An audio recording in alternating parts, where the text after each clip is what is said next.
morning mga guys! Samahan niyo ako, luto tayo ng sinigang na bangus sa miso. At ito ang ating mga sangkap. At tara, simulan na natin ang pagluto. Sa isang kaldero, magpainit ng mantika at ilagay ang sibuyas. Sutay-sutay lang at timplahan na natin ng patis pagkatapos.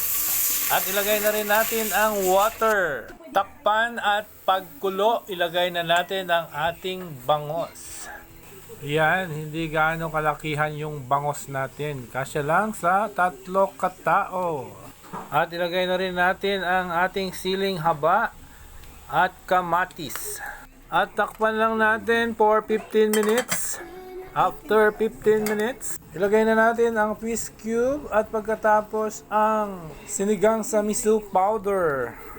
Takpan lang at pagkulo, ilagay natin ang ating labanos at isunod natin ang ating sitaw.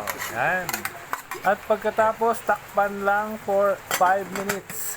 After 5 minutes, timplahan lang natin ng patis ayon sa ating panimpla. At ilagay natin ang ating mostasa. At i-off natin yung apoy. Hayaan natin ang init sa kaldero ang lumuto sa mostasa. At ito na ang ating sinigang na bangos.